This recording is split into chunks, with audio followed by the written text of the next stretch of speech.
Hi, you're listening to the Expert Pod, where we interview business owners, experts, and consultants on the inspiration behind their business idea, their tips for achieving success, including their marketing and PR strategies, their key learnings, and of course, their mindset practices.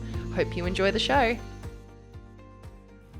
Hi guys, I'd like to introduce our guest today, Robbie Clark, who is one of the best functional dietitians that I've ever come across. I've had the pleasure of working with Robbie since I started my business about 4 years ago, and I like to refer to him as the walking dictionary, as there has never been a health question I've asked him that he hasn't been able to answer.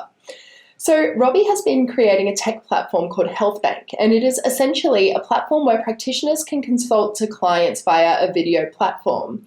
I'll leave him to tell you more about that though, as it is a very interesting backstory.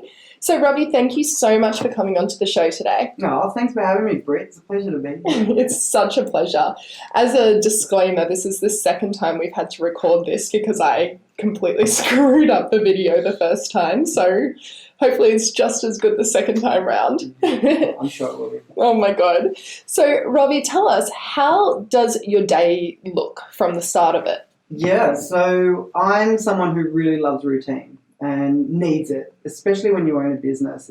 Routine's important, just to make sure that you hit all your KPIs, your daily targets. And it's important to note, though, that that can be challenging sometimes when you are trying to run a business and also still consult at the same time. So I still see my clients and they can book in at a drop of a hat. So therefore I need to reschedule my day to accommodate my clients as well. But when I do have the ability to put in a routine, I'm up pretty early in the morning. I like to go to the gym first thing. So I'm either at the gym 6 o'clock, 6:30 latest, and then I'm there for 45 minutes to an hour. Once I've completed there, I come home, get ready, go into work, and I'm in there by about 8:30, no later. And then I sit down for an hour, check my emails and plan my day, so do a bit of admin, and then I do all the day-to-day running of the business. So a lot of meetings are involved with my team, and then of course with the consulting, I see my patients throughout the day as well. So it can be a bit ad hoc. However, I'm usually finishing up at around 7 o'clock at night, getting home by about 7:30, and then just sleep, repeat, as they say. That is an extremely long day, but I've got to say I'm a big fan of getting a lot of things done in the morning. It feels so productive. Certainly, especially if you're going to the gym or doing some form of exercise first thing in the morning, you've got all that adrenaline and cortisol surging through your body, which just allows you to have that element of alertness. So for me, those first few hours in the morning is when I'm definitely the most productive. So yeah, it's really good to get all that done. It's also, I'm a big fan of a morning workout. I just really like being able to, even if you don't know people's names, it's kind of nice to see similar people every day who aren't people you work with, because it feels like you've done something. Yes, absolutely. And, I walk into work and see a lot of other people there at a similar time because I work in a co-working space. It's really great to see other entrepreneurs or business owners that are there doing the same thing as I'm doing. It just motivates you that little bit more to get things done. It's got to be such an inspiring environment to be in. It is. We call it a creative hub. It's where businesses form. It's where new ideas form. And interestingly enough, it's actually where HealthBank was created out of that environment. So I'll definitely tell you more about that when we get into it. You might even inspire me to move my office to a co-working space. I've had that a lot, actually. A lot of people come to me and they just say, oh, which one? Where do you work? And everyone knows the WeWorks or the hot desking type places, whereas where I am at desk space is really different to a lot of these other places. It's just aesthetically beautiful, but it's also the creatives that it brings is quite inspiring. That's so good. So tell me a bit about your background, Robbie. How did you get into dietetics? Yeah, so from an early age, I've been an elite gymnast. So I was always heavily involved in sport. And starting from the age of 6, going through all the way to my early 20s until I had some major injuries. So throughout my schooling time, I just really took an interest in subjects such as PDHPE, all those ones that involve sport, nutrition, and just health in general. So I knew from my schooling days that it was certainly something that I wanted to explore further. And also from my sporting background, I just knew whatever I did, that's what I was passionate about, and I was going to follow my passion no matter what. So I got to the end of school and then thought, well, what can I do to combine my love of sport and nutrition? I always found it fascinating how nutrition impacts on your body and performance in sport. And you learn that when you are highly competitive. You've got a team around you, such as medical doctors, physios, and dietitians. So I was learning a lot through my training, and that's where my interest first started. So when I finished school, I looked into what undergrad I would do, and I did an undergrad in exercise science and nutrition, combined the both, which was just brilliant. And then I went on to do my master's for another 2 years doing nutrition and dietetics. So 5 years worth of study, throw in another year of science on top of that, just because I'm a glutton for punishment. So 6 years of worth of study. So it's a long time. That is insane. But I mean, I guess it's really good as someone who helps people with their diet, their health, and their well-being, that you've got such a broad understanding of how the human body works beyond just diet. Absolutely. And I think it's really understated, and especially in the media, nutrition is such a topic that everyone feels that they can comment on. However, no one's including influencers. Including influencers. And it's really, there's no real safeguard online when it comes to who is able to provide that nutritional advice, because you cannot put, people don't put disclaimers on their websites when they should. And people will choose themselves who they want to listen to, who they want to believe.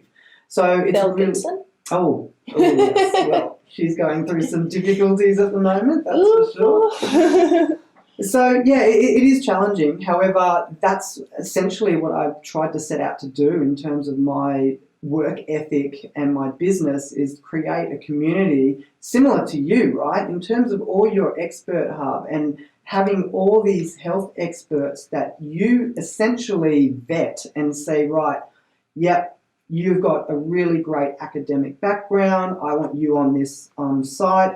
I want you providing your advice to these journalists or professionals.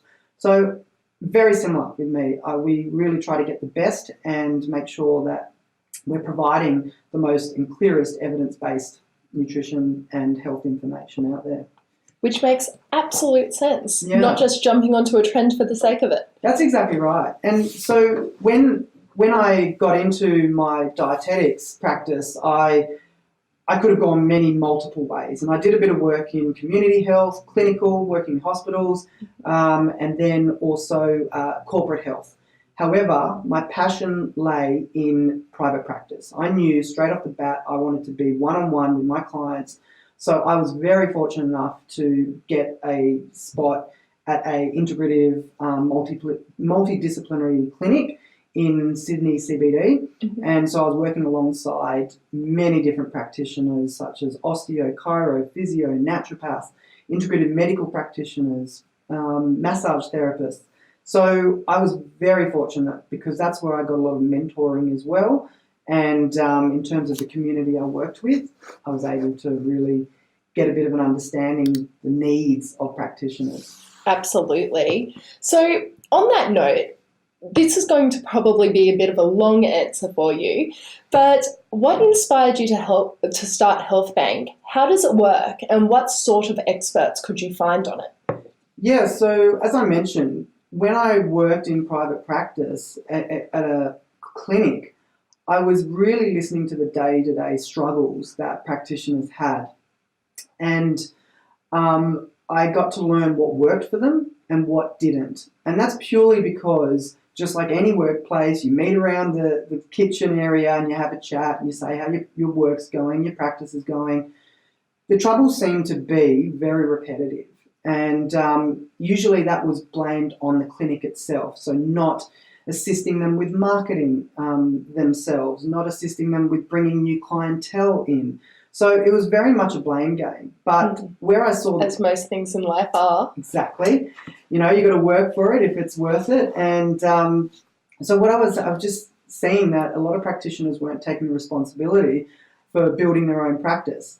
And then I started looking into it a bit more and saying, okay, well, it's not easy building your own practice. It's not easy building clientele. So I started thinking of ways of how to better that and create efficiencies around building your business. And it was kind of at the precipice where health was definitely online, okay, no doubt about that. But in terms of consulting, yes, Skype's available, and that's where people were going. However, the security around that in terms of transmitting medical data and health security information. So I needed to solve a problem that I saw. And let's face it, that's what entrepreneurship is all about. It's seeing a problem in your community or out there and then solving that problem with a solution that is going to assist the wider community. And that's essentially what inspired me in the first place, is hearing all these people complaints and then went, right, there's a problem. I may have a solution, but it's about how do I create that solution. So that's where it really started opening up. Right, it's a no-brainer. In a physical space, in a clinic, you've got your opening hours. That's it. Outside of that, what do you do? Yeah, you might see home clinics or home visits, but outside of that, there's so much more opportunity to expand your practice, and that is where the online space comes, right? 24/7, 365, it's just everywhere. So by putting your practice online allows practitioners to then open up their practice wider and have more income and also more flexibility in the way that they want to practice. So that was from a practitioner perspective. The other problem that I saw in the community around health was people's accessibility to healthcare. You've got a lot of people who are time poor these days. They work in the city. They can't get to a clinic. They can't take the time off their work to get into the clinic. Plus then you've got your waiting room times. Problematic if you need to get back to work quickly. I personally will be dying before I go see a doctor. Exactly. You know this about me, though. Absolutely. And so, you're the perfect clientele in terms of a patient side of things to this platform, because you're someone who has their own business. You have multiple meetings during the day. You're running from here to there. It's like, well, I don't have time to be sick. And so it's like, all right, well, if I am, what's the best way to be able for me to do that? Oh, if I can book online, not have to go anywhere, have the consult from my workspace, from my home, from my bedroom, then that is a solution for someone like you. So that's from the patient perspective. So therefore, as I mentioned, I saw these problems widely in amongst practitioners and also amongst patients, and then developed a platform that would hopefully create the solution. I absolutely love it. I mean, you're right. It's perfect for, someone like me or anyone like me. Like, I don't like having to leave my office during the day. I don't like having to do things like that. So it's perfect. Yeah. So essentially what HealthBank is, getting back to your question, is it's an online digital health platform that we license to allied health professionals. Mm-hmm. And I'm sure your listeners know, but, amongst them you've got your physios, exercise physiologists, dietitians, naturopaths, nutritionists, psychologists, and even diabetes educators. So it's beyond just nutrition. Absolutely. Obviously, that's my background and that's where I wanted to focus to begin with, but it has all the tools of a practice management platform, virtual consultation, which also allows you to see patients face-to-face as well and on the phone, and then also the ability to upload electronic medical records all in one. So the way I summarise it to people is it's essentially a practice management tool meets Skype, meets Medicare, all in one. And it's, as I mentioned, about creating efficiencies the way that practitioners practice So it's allowing them to do what they do best, which is consult, and leaving all the hard bits to us, such as automated invoicing. So you're not sending invoices and chasing them up and spending that admin time. That's got to be such a huge win. Massively. Calendar integration. So if you use iCal or Google Calendars or another practice management tool, you can sync that with our calendar so you never double book yourself. You have all your appointments in one place, your meetings, everything. So it allows people to see your availability more clearly from patients. And then in terms of electronic medical records, there's the ability to attach medical information such as pathology results, scans, x-rays, whatever it might be, to your patient's profile. And then it's all just cloud-based. That is so cool. So with the patient, does that mean that anytime they see an expert, they'll have easy access to all of their results so someone can see the full picture before treating them? Absolutely. And that's the way, secure messaging is going. There's integration that's called MediPass, and that's allowing essentially the upload of these results securely, and then also any form or transmission of data through your doctor's surgery or pathology service that allows you to gain that information to then attach to your patient profile. So it is very good. Alternatively, if your patients also have results with them and they're just seeing a practitioner for the first time, they can upload their results to their own profile, which is secure, and that allows the practitioner to access them as well. That is so clever. I always thought it was so interesting when I was watching shows like, Dr. House and stuff, and they do these full, research assignments on their patients to work out what's going on. But then when I'm sick, I see a doctor who I've never met before for 10 minutes, and I just get prescribed something based on a 10-minute conversation. I just think it's really cool that you're opening it up and being way more transparent with history and everything like that. Absolutely. And I think that one of the major things that make us different, and when I talk about this feature, it's still in development, which will be completed within the next 6 to 8 weeks, is a treatment protocol component. So if you came to me as a patient with a particular health condition, HealthBank provides the practitioner some guidelines around how to treat that condition with recommendations around supplementation if required, and then also further testing if it's required, and then also dietary intervention, lifestyle intervention as well. And then what that allows the practitioner to completely modify that protocol to suit the way that they practice.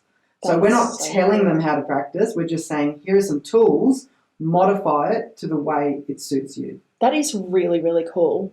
So what were some of the hurdles that you came across when creating HealthBank? I'm sure there may have been a few. It's a tech platform. Money. Oh, yes. Just like any startup, I think money is a massive thing. A lot of people go into business blinded by the fact that they're going to require some form of compensation around money, and maybe not realize that they're going to have to relinquish some of their own. For example, I've totally sacrificed a salary starting a business. My only form of income is from the clients that I see.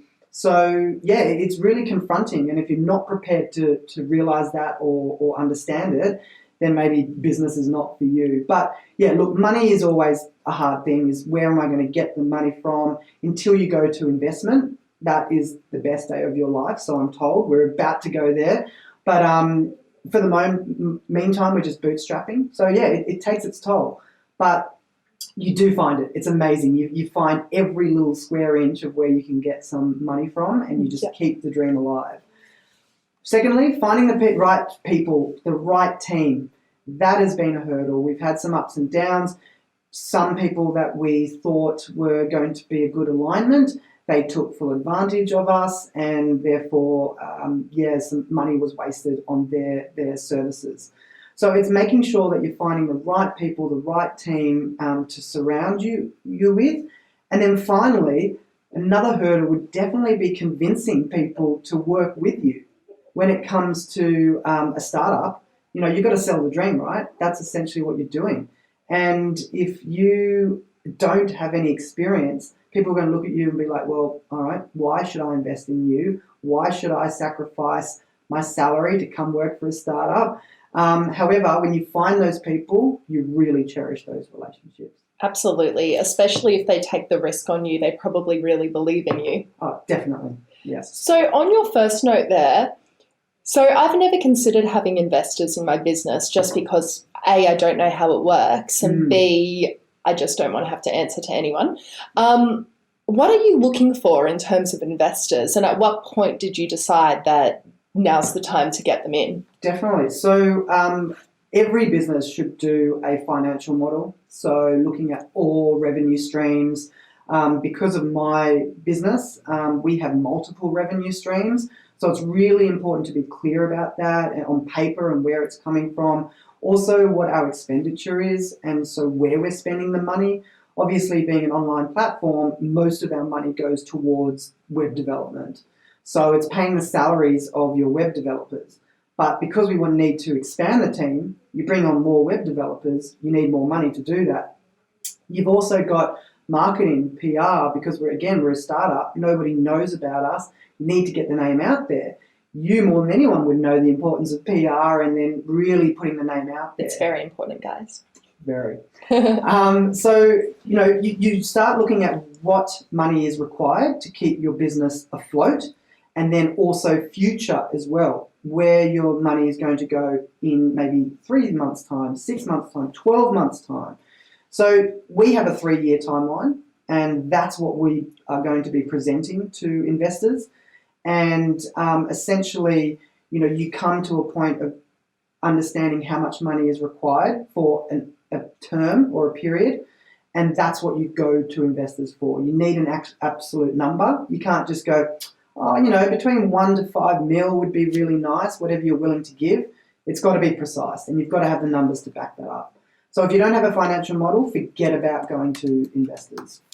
So that's, what we did to begin with. And then we realised that we're going to need that to move forward to bring on a bigger team. So right now we've still got a small team, but we're going to be building within the next few months. So that's why we're capitalising on that. That is so exciting. Mm-hmm. What are some of the things that you have done to raise awareness and onboard practitioners? Well, it's podcasts with beautiful people like yourself. Thank you. But it's honestly, I do mean that. It's having these opportunities and relationships with people like yourself who are willing to open their doors and say, hey, you should come on our podcast and talk about your business. That's what the business world wants. They want to learn and know about new up-and-coming businesses. So it gets exciting. Podcast is a big thing. Webinars, very similar. I do a lot of education webinars.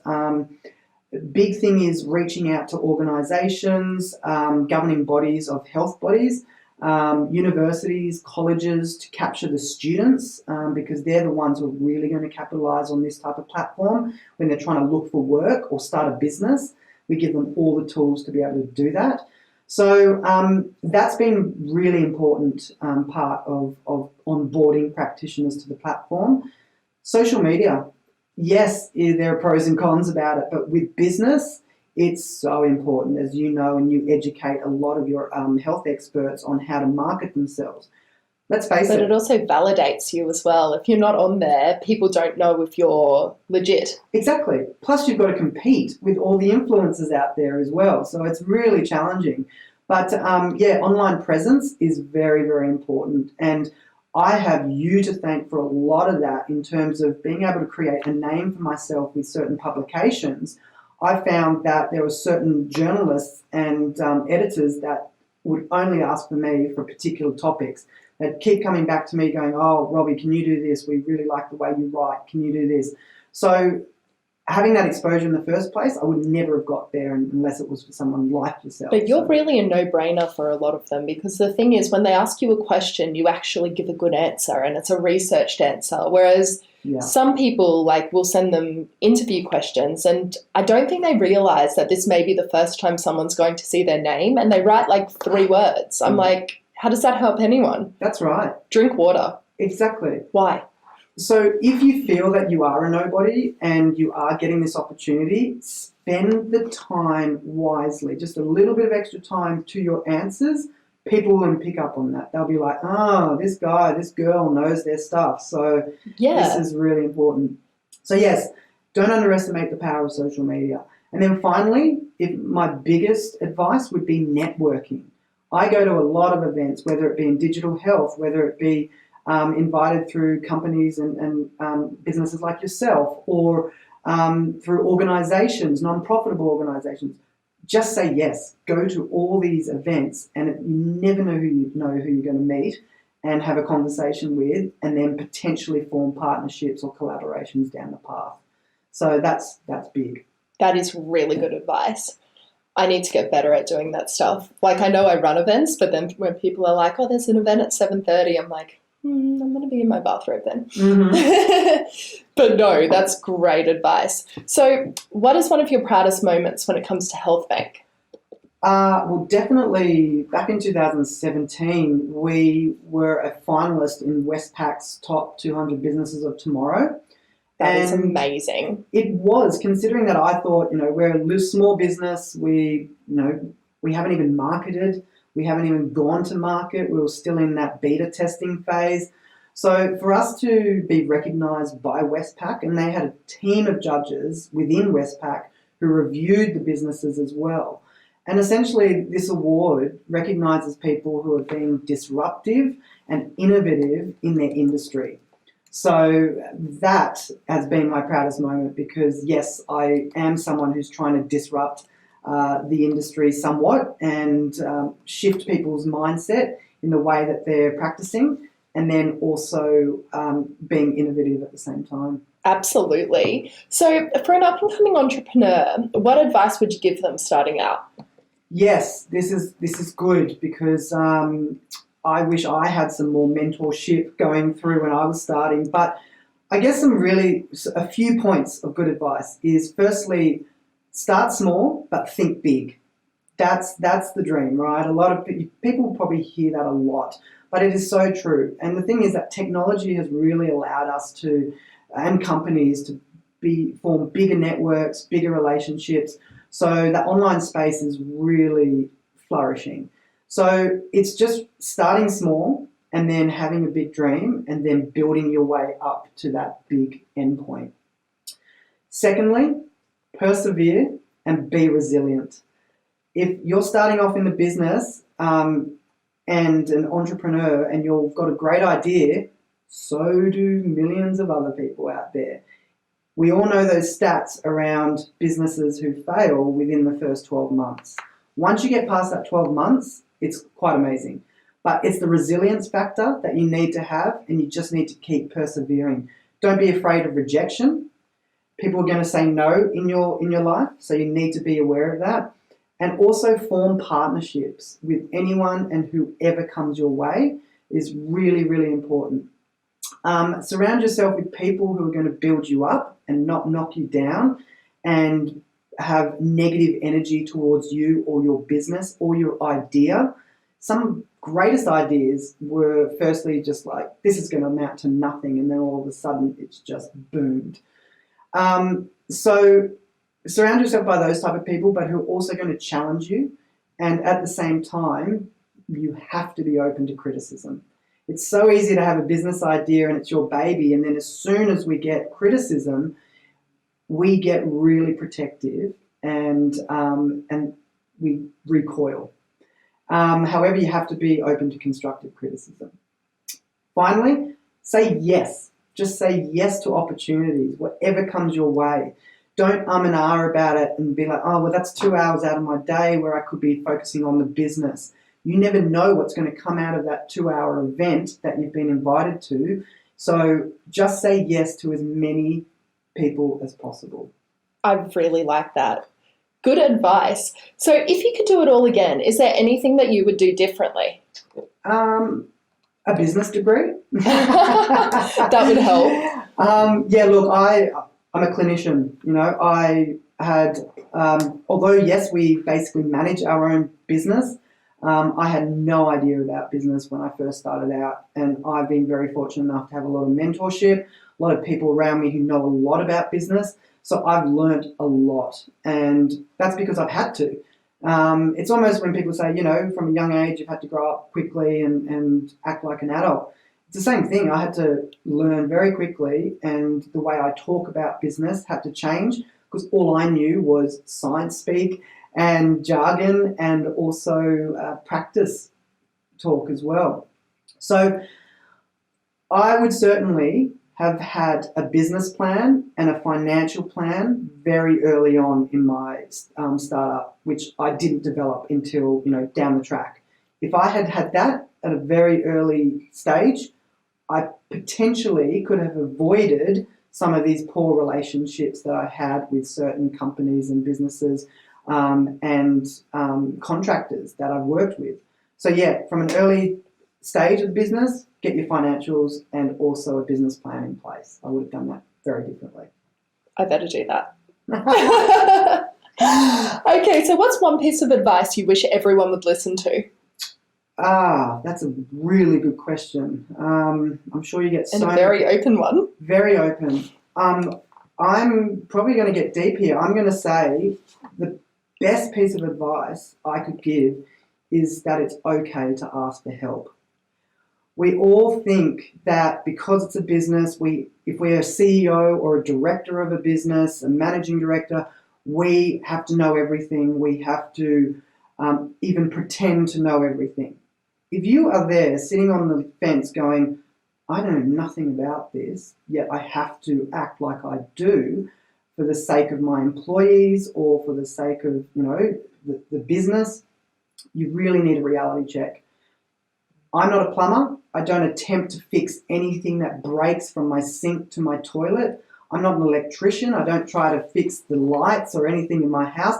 If I need another professional to provide advice or just help within my business, I will ask for it. I will seek out who I need to approach, and then I will have the confidence to go to them for that. So I like that. Well, they do say that you shouldn't be afraid of hiring someone who's better than you.